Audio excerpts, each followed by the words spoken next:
Louvado seja nosso Senhor Jesus Cristo, para sempre seja louvado.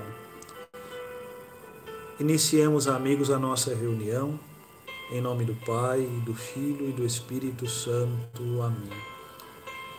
Vinde, Espírito Santo, enchei os corações dos vossos fiéis e acendei neles o fogo do vosso amor.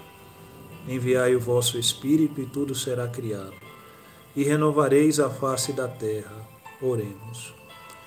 Deus, que instruístes os corações dos vossos fiéis com a luz do Espírito Santo, fazei que apreciemos retamente todas as coisas segundo o mesmo Espírito e gozemos sempre de sua consolação. Por Cristo Senhor nosso. Amém.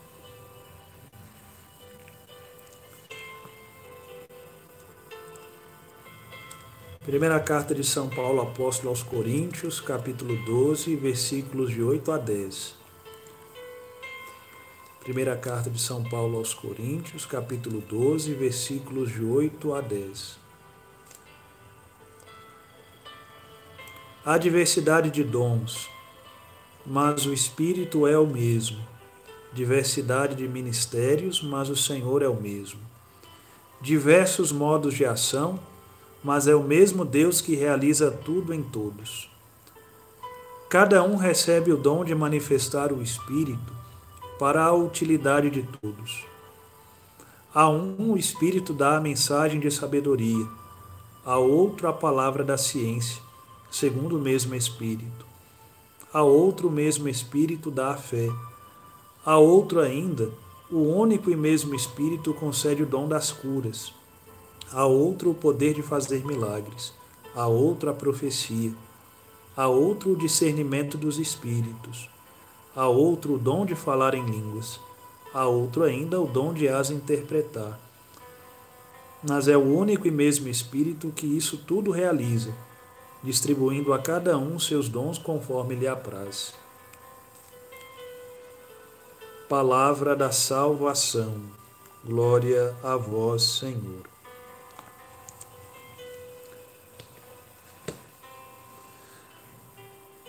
Bom dia, irmãos e irmãs, sejam todos muito bem-vindos a esta live, a este momento de oração, a esse momento de formação. Muito bem-vindos todos. Boas-vindas damos também àqueles irmãos que pertencem à Fraternidade Leiga da Família Salesiana de São Filipe Smaldone. Esta fraternidade é quem promove esse momento de formação. Muito obrigado desde já pelo convite e também pela confiança de vocês dispensada a mim e a nós mercedários que de alguma maneira ajudamos vocês e somos por vocês ajudados também nesse caminho bonito de consagração de vida rumo ao reino de Deus. Eu sou o Frei Rafael, eu sou religioso mercedário, padre da Ordem de Nossa Senhora das Mercês, trabalho em Brasília e hoje vamos conversar um pouquinho com vocês a respeito desse tema muito importante para a nossa vida espiritual, para a nossa caminhada de fé, para a nossa caminhada de católicos. Nós vamos falar um pouquinho e de maneira introdutória a respeito do dom do discernimento. O que é o discernimento e como este talento espiritual nos pode ajudar em nossa vida cotidiana, em nossa vida diária. Nós ouvimos a palavra de Deus, fora proclamada e retirada da carta de São Paulo aos Coríntios, a carta carismática de São Paulo Apóstolo aos Coríntios. Nela o apóstolo trata, dentre tantos temas, do tema do carisma, ou dos carismas espirituais, os dons espirituais. Víamos aí o elenco feito por São Paulo de uma série de dons do Espírito. Um destes dons importantes do Espírito é o dom do discernimento do Espírito, ou do discernimento dos Espíritos. Mas aqui, irmãos, para início de conversa, poderíamos nos perguntar assim: que é isto, o discernimento espiritual? Como realizá-lo em minha vida? Como deixar-me guiar pelo Espírito de Deus, a fim de que eu tudo realize, tudo faça neste mundo, à luz da divina presença, à luz da presença de Deus? Bom, queridos, para começo de conversa, façamos menção à raiz etimológica da palavra discernimento, citada por São Paulo em sua carta aos Coríntios. Discernimento em grego se diz dokimazo. A pronúncia é justamente esta, dokimazo. Dokimazo, em grego, nos remete à ideia de separação, de divisão. Nós sabemos que existe uma divisão provocada pelo diabo. E a raiz etimológica da palavra diabo nos remete justamente à ideia de divisão.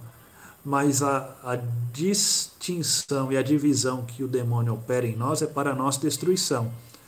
A separação e a divisão que o Espírito Santo de Deus nos move a realizar é para a nossa salvação. Então é preciso que nós distingamos bem os termos aqui. Dokimazo é uma divisão que objetiva a salvação da pessoa. Por outro lado, a divisão operada pelo demônio é para nos fragmentar e nos destruir.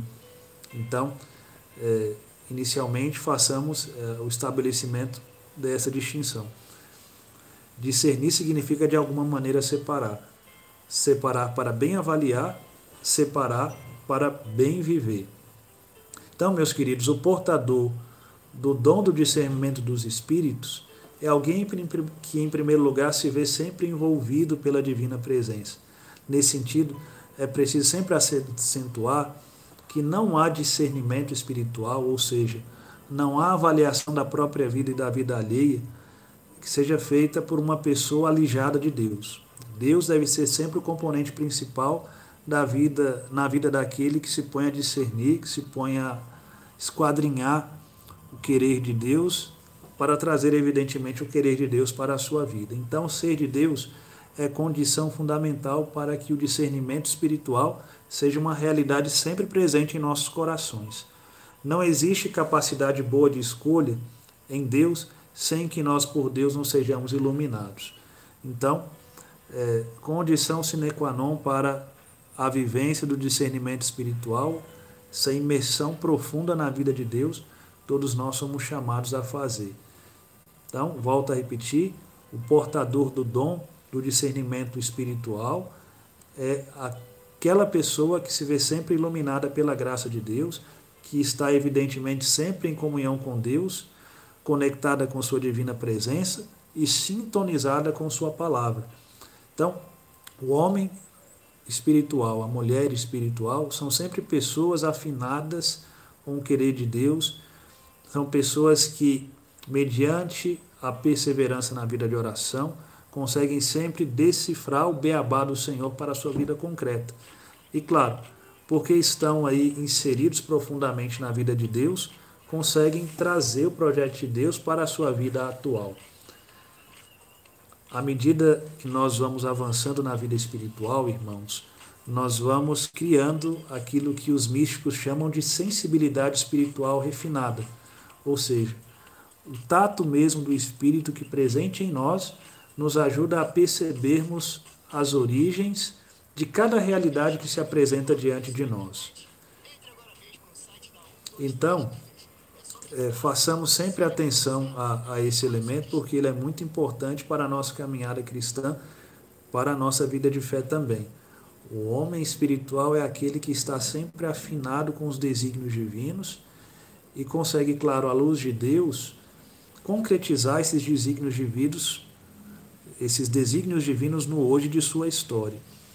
Então, façamos atenção a isso. Se nós somos iluminados por Deus, se Deus de fato é o grande recheio de nossa vida interior, de nossa vida humana, de nossa vida de fé, nós conseguiremos nele e à luz dele avaliar as realidades que se nos apresentam no hoje, no agora de nossas vidas.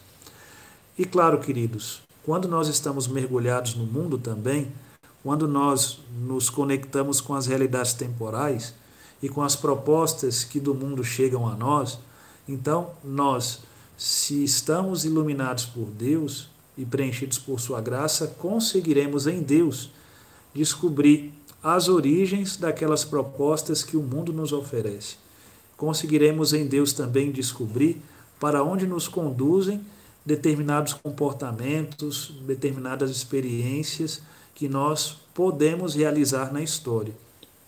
Nesse sentido, irmãos, o discernimento espiritual nos ajuda a percebermos as origens de determinadas realidades. E determinadas realidades que se apresentam a nós podem ter uma série de, digamos assim, raízes ou origens. Em primeiro lugar, as coisas que se nos apresentam, as coisas que estão colocadas diante de nós, as propostas que o mundo a nós fazem, podem ter os seguintes referenciais. As coisas que diante de nós se apresentam podem vir de Deus. Deus pode ser a origem daquilo que é colocado diante de nós enquanto proposta, mas as coisas que estão também diante de cada uma de nós, podem ter origem em nossa própria humanidade ou na humanidade alheia, ou seja, as propostas podem ter assim, uma finalidade meramente humana, de origens meramente humanas, mas também certas propostas e certos apontamentos que nós recebemos no mundo podem ter origem no inimigo da natureza humana, no demônio. Então, o discernimento, se é afinado e se está aprumado em nós, nos ajuda a percebermos a origem de cada coisa. Se determinado pensamento, sentimento ou ação vem de Deus e a Deus conduz. Se determinado pensamento, ou sentimento ou ação vem de nosso humano pensar, também o discernimento espiritual nos ajuda a percebermos as sutilezas, os ardis e as armadilhas que o inimigo da natureza humana preparam para nós, a fim de nos desviar do projeto de Deus, que nos faz verdadeiramente felizes. Então, nesse primeiro momento de nosso bate-papo, fixemos essas ideias em nossos corações. Discernimento é uma palavra de origem grega. Em grego, discernimento se diz dokimazo, ou seja, capacidade de estabelecer distinções, capacidade de considerar, capacidade de separar, para, em separando, bem perceber a origem de determinadas realidades ou as origens de determinadas ideias que vêm a nós. A pessoa aprumada na vida espiritual, a pessoa de fato conectada com Deus, como dizíamos antes, consegue perceber se determinadas sugestões vêm de Deus e a Deus conduzem. Consegue também a pessoa especializada na vida espiritual perceber se determinados movimentos vêm do humano próprio ou alheio. Por fim, a pessoa envolvida pela graça de Deus e pela divina presença do Salvador consegue também perceber quando uma determinada realidade proposta a nós vem do demônio e ao demônio conduz. Então, num primeiro momento, percebamos isso. Não é? O sentido da palavra discernimento, aquilo que ela evoca, aquilo a que ela realmente remete. Então, aquele que está mergulhado na vida espiritual consegue bem avaliar todas as coisas. Mas poderíamos aqui nos perguntar também, como esse discernimento espiritual, dito a nós agora na teoria, se corporifica em nossa existência concreta? Em outros termos, e dizendo a partir de outras palavras isso que acabamos de proferir, como tornar o discernimento espiritual vida em minha vida? Como fazê-lo ser em minha história uma realidade concreta?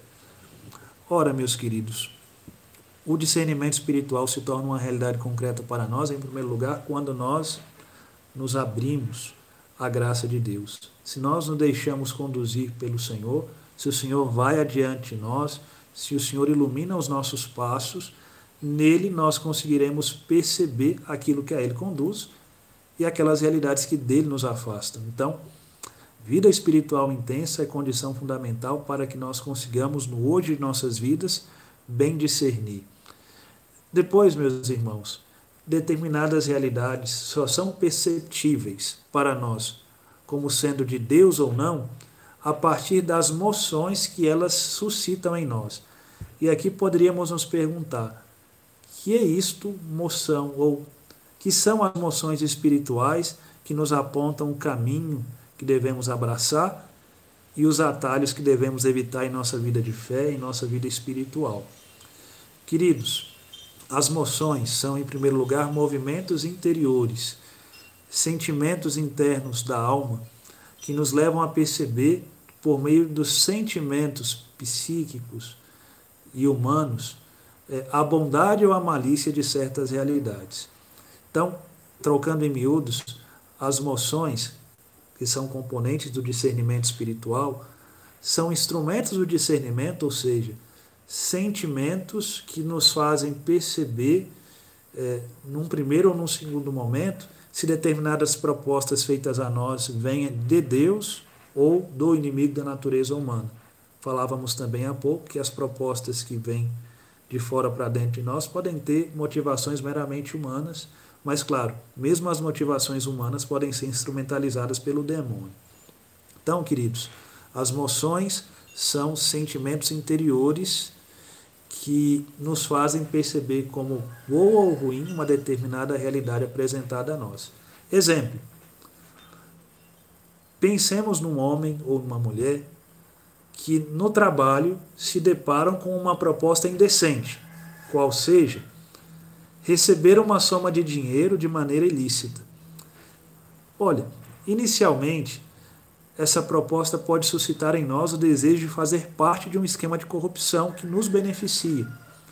Claro, estamos com a corda no pescoço, precisamos aí vencer as contas do mês, precisamos de uma certa estabilidade financeira e, nesse sentido, acessar esse recurso, mesmo que de maneira ilícita, pode trazer inicialmente um bem para nós. Mas a pessoa de fé, pessoa envolvida pelo amor de Deus, a pessoa realmente mergulhada na vida divina, se dá conta dos ardis e das ciladas do inimigo que se apresenta nessa proposta iníqua. Por isso, lá no fundo do coração, a pessoa percebe que, por mais que esta proposta possa trazer benefícios para mim agora, a pessoa de Deus também percebe que esse caminho errado a ela oferecido pode distanciá-la da vida eterna. E, evidentemente, a pessoa que consegue estabelecer esse tipo de discernimento, esse tipo de avaliação a respeito da realidade que se lhe apresenta, consegue dizer não ao mal e sim à vida, ao bem e à verdade. Então, meus queridos, cito esse exemplo para mostrar para vocês a atuação do dom de discernimento dos espíritos. Por meio dos sentidos interiores, percebo se uma realidade ou uma proposta a Deus me conduzem ou não. Claro, os santos também nos oferecem certas regras, certos caminhos e situações que nos ajudam a bem discernir. Gostaria de partilhar com vocês nesse momento algumas dessas regras e dicas dos santos que nos ajudam a bem vivenciarmos esse bonito dom, esse dom importantíssimo para quem tem fé e para quem quer seguir a Jesus e com Jesus alcançar o reino de Deus, a felicidade verdadeira, o céu. Queridos, façamos menção ao seguinte cenário. Hoje em dia no Brasil nós falamos tanto em cenário, sobretudo quando vamos considerar o tema da economia, para onde a economia vai, e a partir disso as pessoas estabelecem cenários. Cenários positivos, cenários negativos, cenários de dificuldades tais ou quais.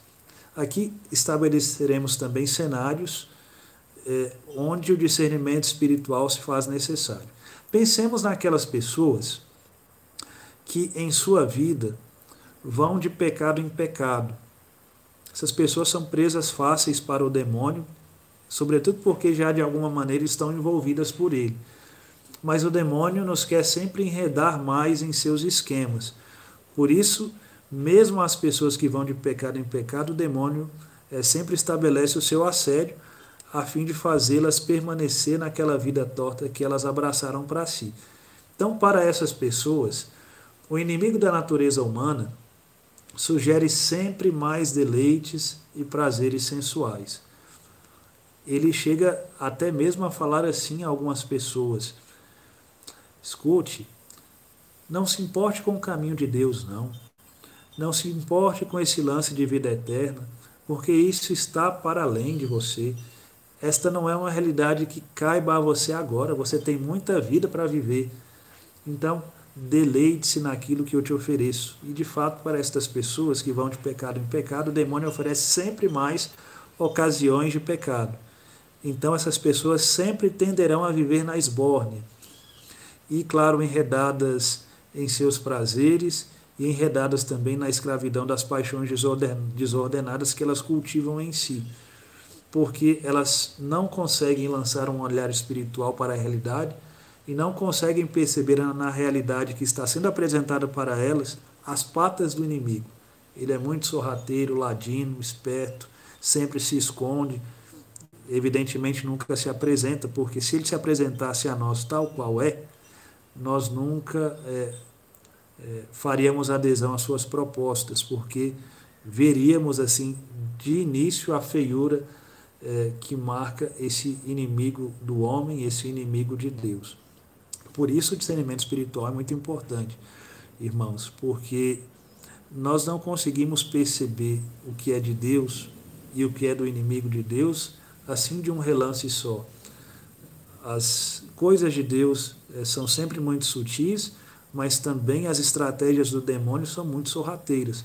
Então, perceber tudo isso requer de nós um óculos espiritual assim possante, potente. O discernimento nos permite perceber e captar tudo desde a ótica de Deus. Então, para aquelas pessoas que vão de pecado em pecado, o inimigo da natureza humana sugere sempre mais deleites e prazeres sensuais. Continue a pecar, continue a gozar da vida sem Deus, seja feliz à revelia do Eterno, experimente o frisson das alegrias da carne e você será assim realizado. A essas pessoas que vão de pecado em pecado, Deus age sempre na consciência delas, mostrando para elas que aquele estilo de vida que elas escolheram é errado.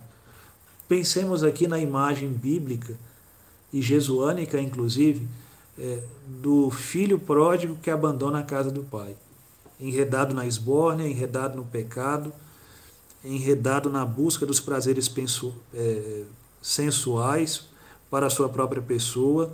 Ele percebe lá pelas tantas que as alegrias mundanas não realizam o profundo de seus anseios. Ele percebe que o acesso aos bens deste mundo não trazem para ele preenchimento e realização. E é aí que Deus começa a agir na vida dele. No fundo de sua consciência, Deus suscita nesse jovem o seguinte pensamento: quantos empregados na casa de meu pai possuíam pão com fartura e eu aqui mendigando uma comida de miséria, uma comida de má qualidade, de péssima qualidade que os porcos comem. Vou voltar para a casa do meu pai.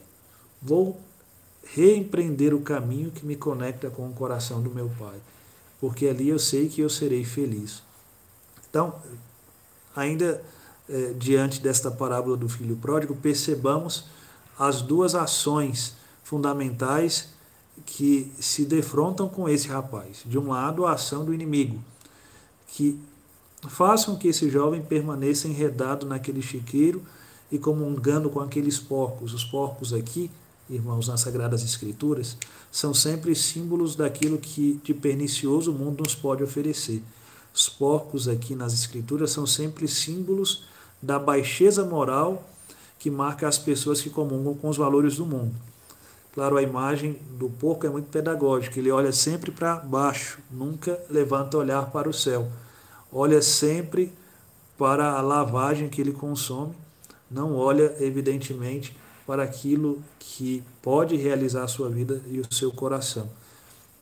Então, o inimigo da natureza humana sugere sempre a estas pessoas que elas permaneçam enredadas no chiqueiro espiritual do pecado no qual elas se inseriram. E claro, Deus, no fundo do coração humano, faz o ser humano perceber que aquele caminho espiritual danoso vai perecê-lo. E Deus mesmo suscita no coração da pessoa um desejo de conversão, por isso ela retoma o caminho e conduz ao coração de Deus, ao coração do Pai.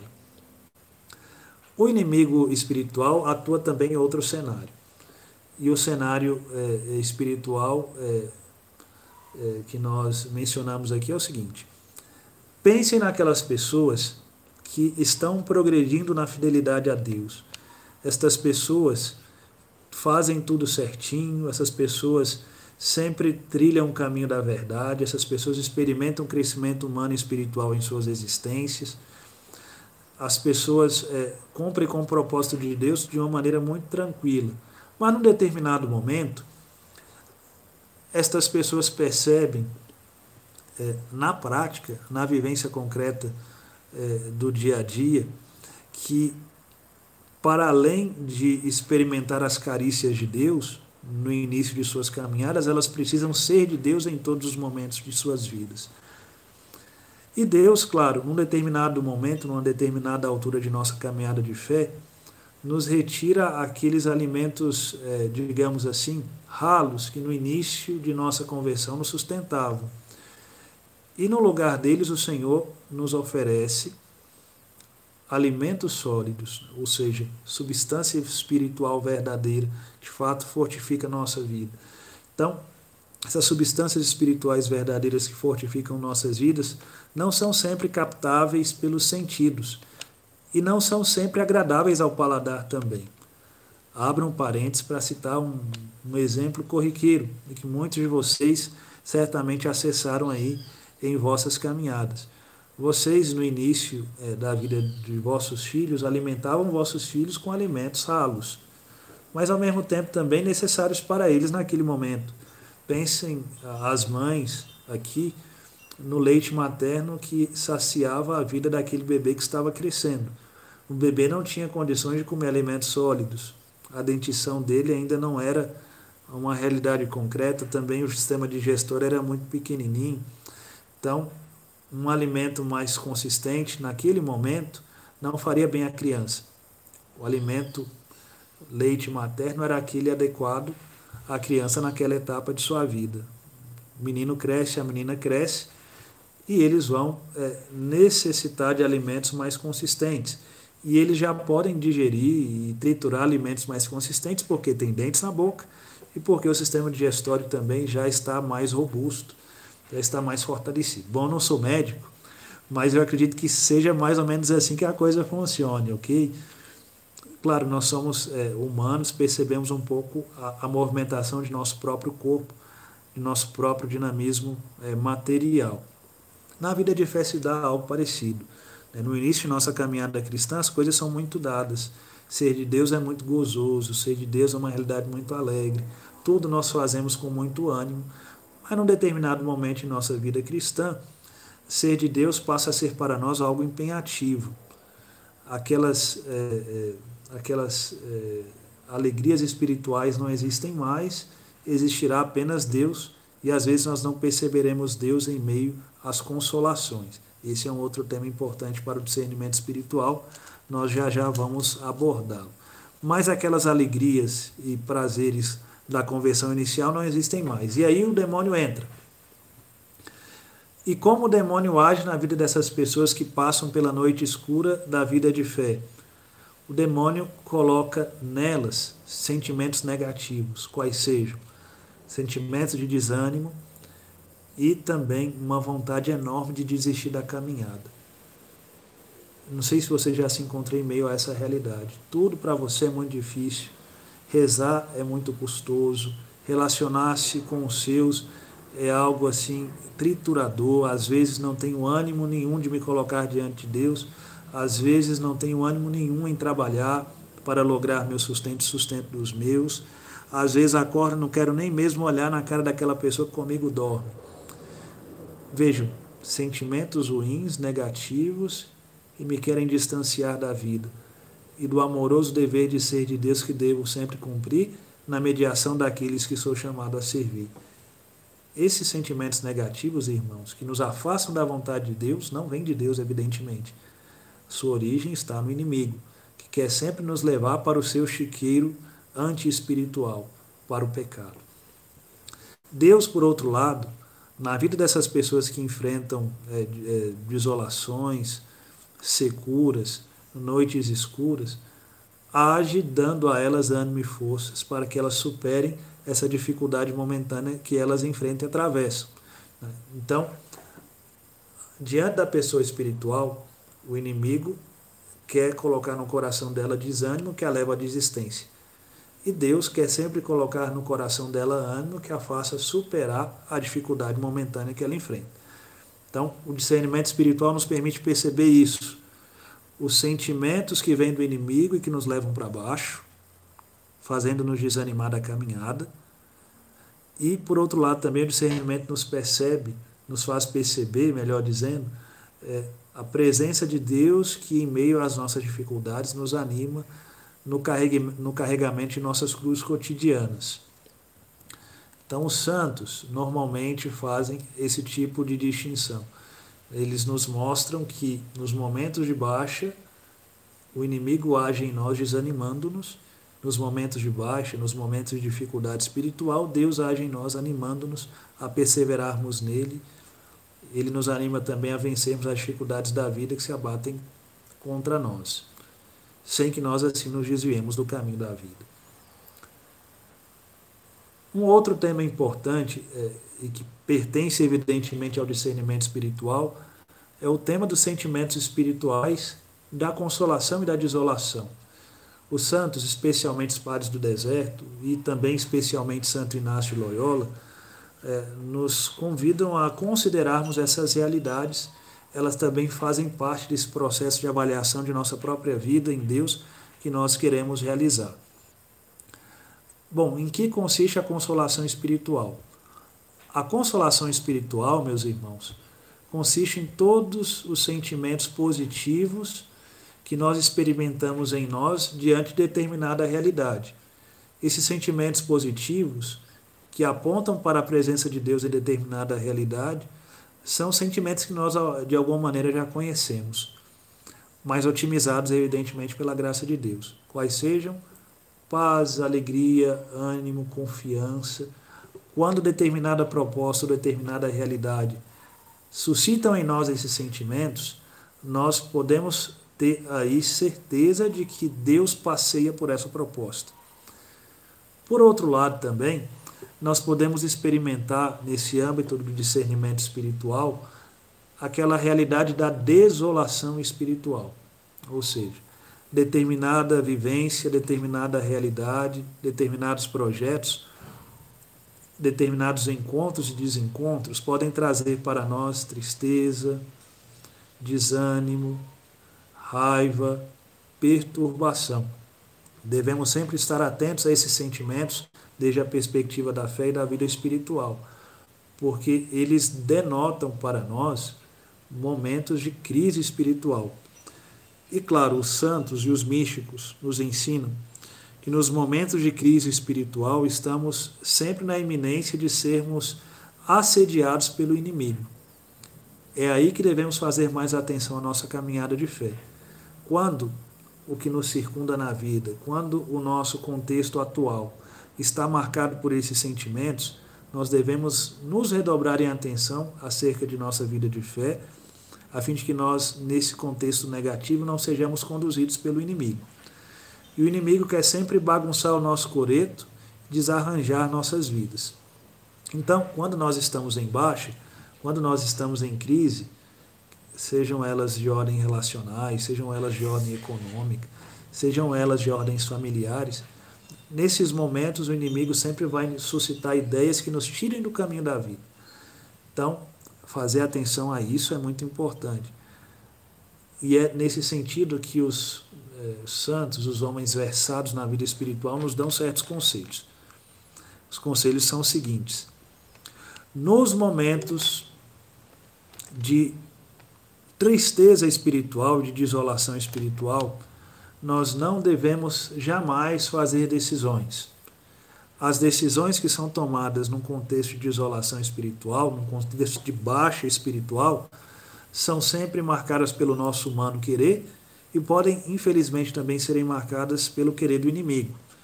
E, claro, decisões tomadas num contexto turbulento tendem sempre a ser erradas. Por isso, nos momentos de crise, nós não fazemos decisões importantes para a vida, mas nós perseveramos nos caminhos de Deus e fazemos de maneira redobrada o seu querer e a sua vontade na história. Trocando em miúdos, nos momentos de baixa, de crise espiritual, o inimigo nos vai querer retirar da oração. Nesse momento, nós, mesmo que não sintamos vontade, mesmo que nós não sintamos desejo, faremos a oração pessoal sempre e às vezes até com maior intensidade do que antes, a fim de que nós consigamos vencer o inimigo vencendo nossas paixões desordenadas. Às vezes, nos momentos de baixa, por exemplo, na vida matrimonial, o inimigo irá sugerir para nós divórcio. Nesse momento, paro e penso: se Deus me chamou para ser dele por meio da vida matrimonial, então significa dizer que eu devo perseverar nesse estilo de vida. Uma proposta que me afaste da vocação à vida matrimonial não pode vir de Deus, vem do demônio. Então, renunciarei a esse tipo de proposta na minha vida.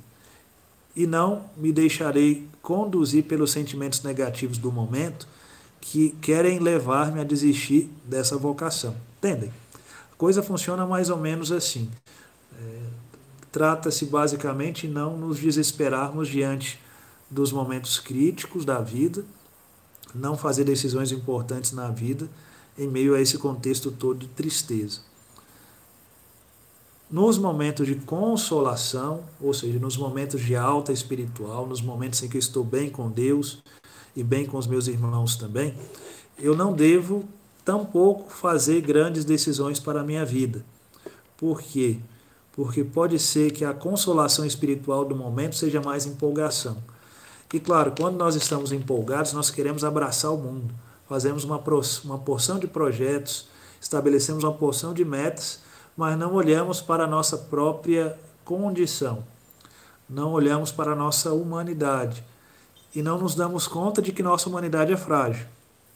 Por isso, claro, quando nós colocamos uma carga de metas na empolgação que sejam maiores do que nossas reais potencialidades, nós tendemos a não realizá-las, tendemos depois a nos frustrar. Então, nos momentos de alta espiritual, agradeço a Deus pelo dom de sua presença suave em minha vida, mas ao mesmo tempo procuro sempre cumprir com aquelas metas que eu já tinha percebido antes em minha vida. Não estabeleço para mim metas maiores, apenas cumpro com a vontade de Deus para o aqui e para o agora de minha vida. E nos momentos de baixa também não devo tomar decisões, porque as decisões feitas no momento de baixa são sempre marcadas pela precipitação, são sempre marcadas pela parcialidade e elas não podem ser boas nesse contexto. Então, queridos, percebamos isso.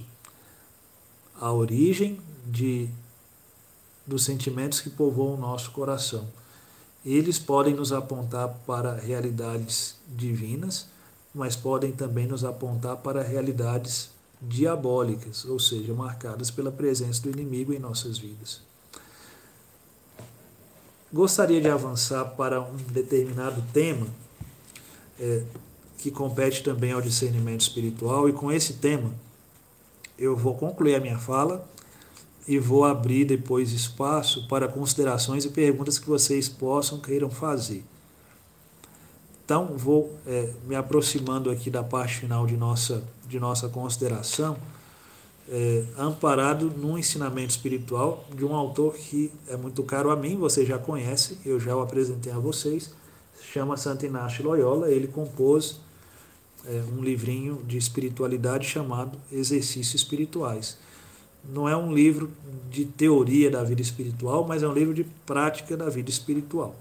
Então é um livro que orienta fundamentalmente para o exercício da oração. Não é um livro, por exemplo, que deve ser lido por nós a modo de tratado, como, por exemplo, nós lemos as Confissões de Santo Agostinho ou a Noite Escura de São João da Cruz. Esse é um livro de natureza diferente, né? É um livro orientado para exercícios espirituais concretos. Mas mesmo em meio a esses exercícios espirituais concretos, Santo Inácio de Loyola, conhecedor da alma humana como poucos, estabelece assim para diretores espirituais e também para dirigidos espirituais umas determinadas regras para discernimento espiritual. E eu gostaria de tratar aqui com vocês de duas destas regras de Santo Inácio que nos ajudam a bem discernir, ou seja, a bem estabelecer divisões, separações, que nos permitam perceber em nossas vidas o que é de Deus e o que não é de Deus. Numa de suas regras, Santo Inácio diz assim, e aqui ele fala a respeito da ação do inimigo em nossas vidas. Abro antes um parêntese, porque esse vídeo permanecerá aqui na página das Irmãs Salesianas, e algum visualizador desavisado pode pensar com categorias atuais, nas categorias do século XVI que nós vamos mencionar aqui. Então, Santo Inácio está falando para o público do século XVI e para o homem e para a mulher desse período. É nesse contexto que devemos, assim, situar determinadas referências que ele faz aqui. Então, ele vai fazer uma determinada consideração da mulher como imagem e nós precisamos situá-la bem no contexto da época, a fim de não a fim de que não sejamos assim muito cruéis com o autor. O autor aqui não menospreza as mulheres, mas de acordo com a cultura do tempo, utiliza uma determinada imagem para transmitir determinado valor espiritual. Então, se nós temos isso bem presente em nossas cabeças, conseguiremos entender aqui o ensinamento espiritual do santo. Diz Santo Inácio em uma de suas regras, fecha parênteses: o inimigo procede como uma mulher, fraco na força e forte na vontade. Pois como é próprio da mulher, quando briga com algum homem, perder o ânimo, pondo-se em fuga quando o homem a enfrenta, e pelo contrário, se o homem começa a fugir perdendo o ânimo, a ira, a vingança, e a ferocidade da mulher é enorme e desmedida. Assim, é próprio do inimigo da natureza humana enfraquecer-se e perder o ânimo, desaparecendo com suas tentações.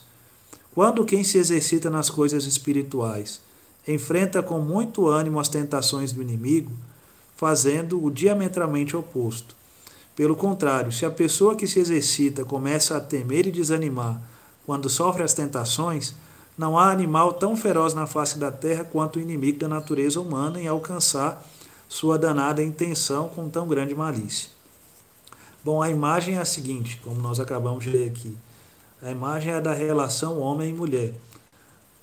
E Santo Inácio nos ensina aqui, amparado no contexto de seu tempo, evidentemente, que a mulher sempre se apresenta diante do homem com o objetivo de seduzi-lo e dominá-lo. Isso o santo explicita dentro de seu contexto histórico, vale sempre ressaltar isso. E claro, se o homem se mostra fraco nesse contexto, ele se deixará guiar pela mulher. Mas ao mesmo tempo, se ele se coloca forte diante dela, ele conseguirá repeli-la e ela não alcançará seu intento de seduzi-lo para dominá-lo. Então é uma imagem da época que ilustra aqui, de alguma maneira, a relação do inimigo da natureza humana com a nossa alma. O inimigo sempre se apresenta diante de nós como um sedutor, e seduzindo-nos, quer atrair-nos e levar-nos para o que é mal. Então, se nós formos firmes na fé, se nós resistirmos radicalmente às suas investidas, ele perderá forças em nós. Por outro lado, se nós dialogarmos com o inimigo, se nós aos poucos cedermos às suas tentações, nós por ele seremos tragados. Foi o que aconteceu, por exemplo, com a nossa primeira mãe na fé, Eva, e com o nosso primeiro pai na fé, Adão. O inimigo da natureza humana, na forma de serpente, começou a seduzi-los para fazê-los perecer. E claro, a sedução se deu de maneira muito suave e mansa. Propostas que agradavam aos ouvidos, e essas propostas que agradavam aos sentidos, aos poucos foram atraindo aqueles dois, e eles aos poucos foram se afastando de Deus. Então, trocando em miúdos, quando nós percebemos em nós a ação do inimigo, nós devemos impor resistências a ele. E a nossa resistência se ampara sempre em Deus. A nossa fortaleza não vem de nós mesmos, mas é uma realidade que nos vem de Deus. Então, concluo esta formação, esta consideração, com a menção de mais uma regra de Santo Inácio que nos ajuda a perceber as sutilezas do inimigo. Diz Santo Inácio: o inimigo procede também como um chefe de bando, como um chefe de quadrilha, para conseguir roubar o que deseja. Pois um chefe ou comandante de quadrilha se prepara observando as forças e posição de uma fortaleza para atacá-la do lado mais fraco. Assim também, o inimigo da natureza humana nos rodeia, observando todas as nossas virtudes teologais, cardeais e morais, e nos ataca procurando vencer-nos, onde nos acha mais fracos e necessitados para a salvação eterna. Essa regra para o discernimento dos espíritos é muito interessante. Nos mostra que o inimigo da natureza humana, o diabo, nos rodeia como um leão a rugir com o objetivo de devorar-nos. Então, esse inimigo circunda a nossa casa interior diuturnamente e, circundando-nos, observa-nos por inteiro. Observa, evidentemente, nossos pontos positivos e nossos pontos negativos. Quando o inimigo vê em nossos pontos negativos brechas para que ele possa ingressar em nós, ele assim o faz. Ele em nós entra para fazer-nos perecer. Então, queridos, a pessoa versada no discernimento espiritual sempre se mapeia a si mesma. Nós falávamos aqui nos primeiros encontros da importância do autoconhecimento para nossas vidas. Se nós nos conhecemos à luz de Deus, nós conseguiremos detectar em Deus nossos elementos positivos para potencializá-los. Também conseguiremos considerar nossos elementos negativos, nossas fragilidades, para apresentá-las a Deus, a fim de que Deus se digne ajudar-nos sempre a superarmos nossas vilezas. Quando nós colocamos as nossas fraquezas diante de Deus, quando nós as reconhecemos diante da divina presença, Ele mesmo vem a nós para nos ajudar a superarmos essas limitações que possuímos. E claro, uma vez que acolhemos as nossas limitações e as reconhecemos, o inimigo da natureza humana aos poucos perde forças em nós porque não conseguirá acessar esses limites. Nós já os acessamos em primeiro lugar e os apresentamos a Deus. Então, queridos, em termos de discernimento espiritual, era isso que eu teria a dizer a vocês. Esta é uma fala introdutória. Em outros momentos nós vamos continuar a tratar desse tema, claro, com outros aspectos e com outros objetivos também. Mas, inicialmente falando, creio que isso seja suficiente para que nós possamos formar uma ideia do que seja esse dom espiritual importantíssimo para a vida do cristão, como bem nos ensina São Paulo, na palavra que nós acabamos de escutar. Então, abro para perguntas, considerações. Se vocês têm alguma coisa a dizer, podem utilizar aí o espaço do chat, ok? Bom, Paula pergunta o seguinte: como discernir se é vontade de Deus ou só um desejo ou vontade própria? Boa pergunta. O discernimento espiritual nunca é algo assim muito evidente. É sempre uma realidade muito difícil de ser feita. Por isso, não é uma realidade que compete a nós, mas ao Espírito de Deus que habita em nós. Então, querida, nós vamos conseguir perceber se uma determinada realidade é a vontade de Deus ou não pelos sentimentos, ou seja, pelas emoções espirituais que essa determinada realidade sugere a nós. Exemplo, se quando eu penso em comprar um determinado carro, esse pensar me traz uma determinada alegria, uma determinada confiança, uma determinada paz, significa dizer que eu devo empreender esse projeto. Por quê? Porque ele não será bom apenas para mim, será bom para outros também. Agora, quando, por exemplo, uma determinada realidade me traz muita angústia, muita tristeza e muito desânimo, significa dizer que essa realidade espiritual é muito complicada para mim. Eu devo fazer atenção a ela. E fazendo atenção a ela, vou perceber se ela de fato tem origem no meu humano desintegrado, dominado pelo egoísmo, ou no próprio inimigo da natureza humana que quer me tirar do caminho da vida. Então, nós conseguiremos perceber se uma coisa vem de Deus ou não, se ela é boa em si, se ela é boa para mim e se ela traz sentimentos espirituais importantes para mim. Se as realidades que se apresentam diante de nós nos trazem ânimo e paz, significa dizer que elas vêm de Deus e a Deus conduzem. Digo mais, e com exemplos também. Se determinada pessoa em nossa vida concreta no momento traz para nós alegria e paz, significa dizer que nós estamos vivendo com essa pessoa em Deus.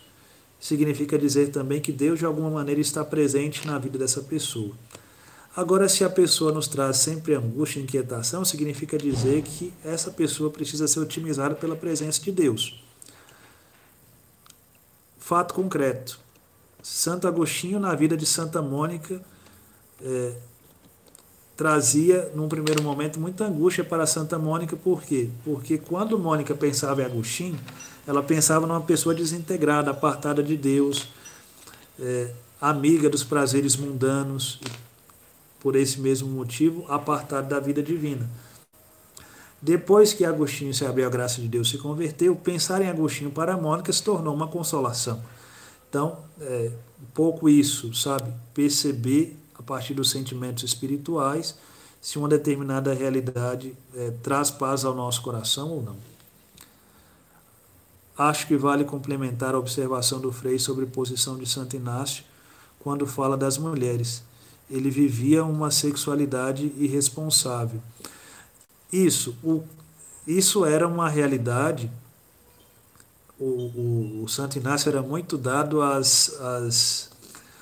aos romances de cavalaria. Talvez, assim, os romances de cavalaria pudessem se equivaler hoje à pornografia que muitos acessam, que muitos de nós acessam.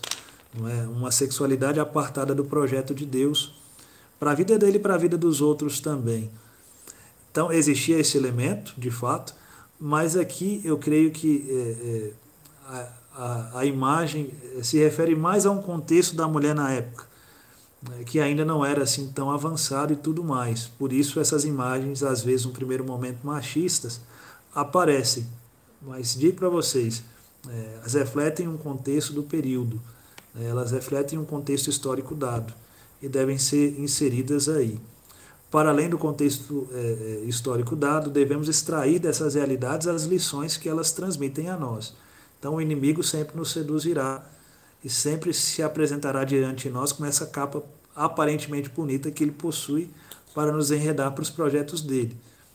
Então, perceber a sutileza do mal não é uma realidade fácil em determinado momento. Por isso, devemos estar sempre sintonizados com Deus, iluminados por Ele, a fim de que nós consigamos perceber bem determinada realidade. Frei, é normal quando estamos pedindo a Deus uma resposta de algo. Ok. A transmissão foi interrompida aqui.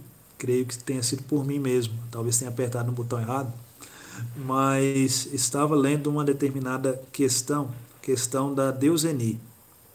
Frei, é normal quando estamos pedindo a Deus uma resposta de algo, aí então vem algo no coração, mas logo em seguida vem a dúvida? Deuseni, sim, é normal que isso aconteça, sobretudo porque o discernimento espiritual, ele se dá numa humanidade que é um tanto quanto frágil. Nós não somos anjos, ou seja, em nós não há uma assunção imediata do querer de Deus, que se torne em vida concreta em nossa caminhada.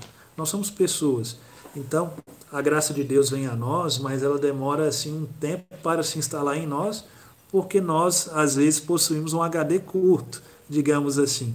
Às vezes não temos a capacidade de absorver e digerir o querer de Deus de uma tacada só, de uma vez só em nossas vidas.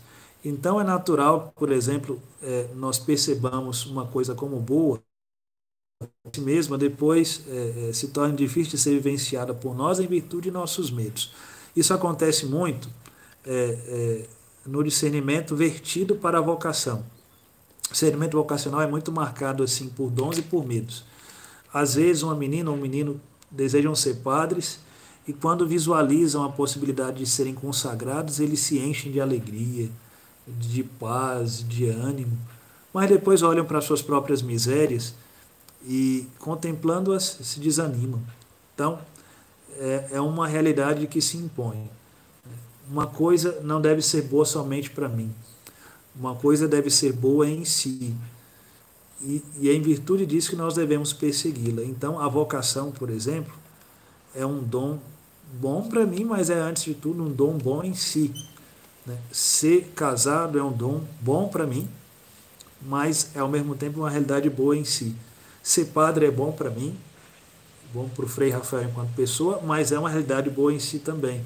E claro, as realidades vocacionais, por exemplo, são muito permeadas por alegria e paz, sentimentos altamente consoladores, mas também por martírio e cruz, por dificuldades, elementos um tanto quanto isoladores às vezes. Então, creio que essas palavras possam nos ajudar a entendermos bem o discernimento quando ele é realizado em meio a dúvidas e a hesitações. Se uma coisa é boa em si, queridos, devemos persegui-la. Mesmo que às vezes olhemos para o nosso eu real, percebamos nossas incongruências e nossas limitações também.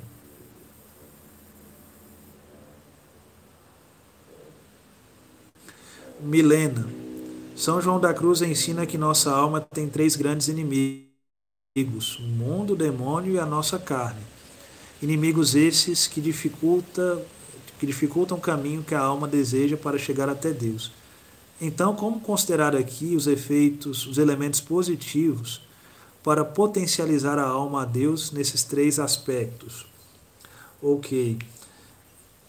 Deixe-me retomar aqui, Milena, esses 3 aspectos: o mundo, o demônio e a nossa carne. Bom, vamos tirar fora o demônio, é uma realidade já ruim em si mesma. O inimigo da natureza humana sempre agirá em nós para nos retirar do caminho de Deus, da comunhão com o Eterno.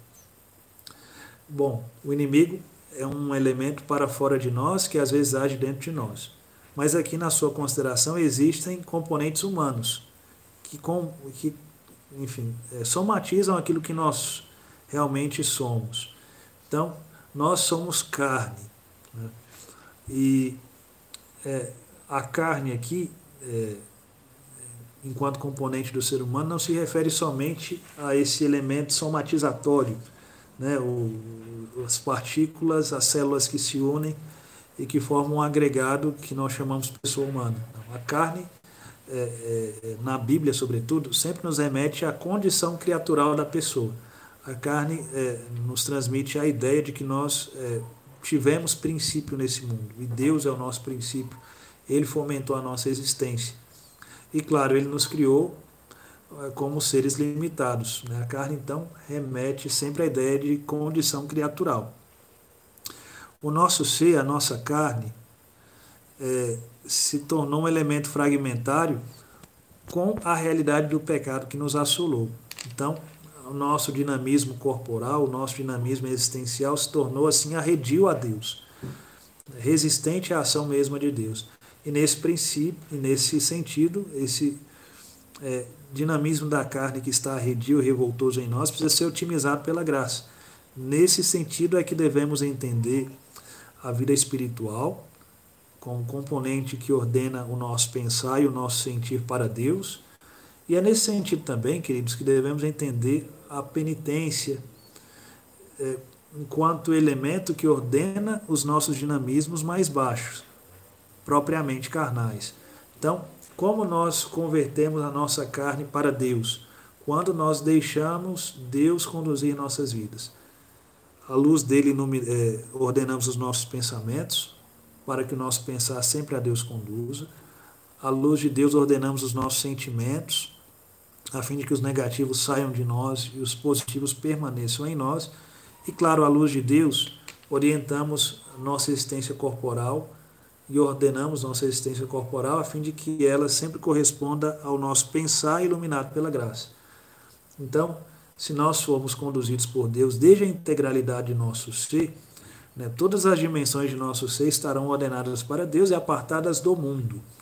E aqui precisamos entender também o mundo, na linguagem dos santos. O mundo, na linguagem dos santos, não é essa composição que nós conseguimos abarcar com os nossos olhos.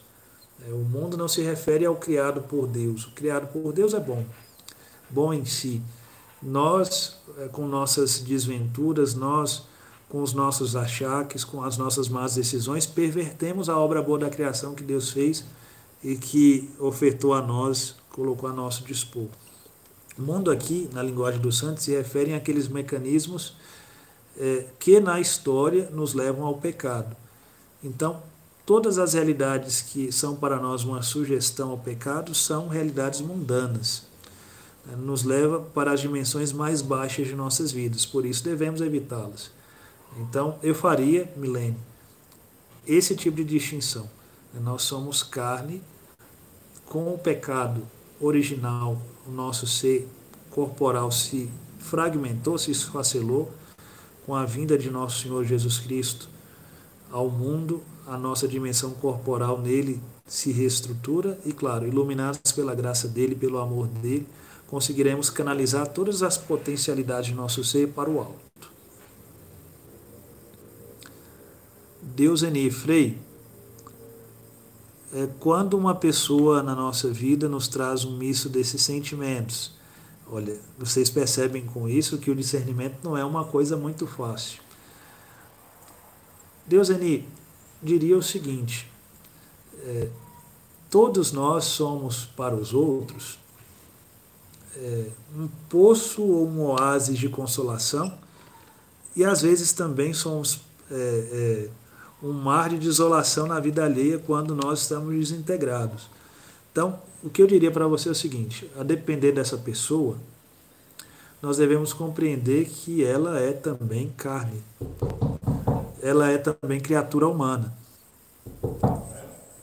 Então, nós não conseguiremos, às vezes,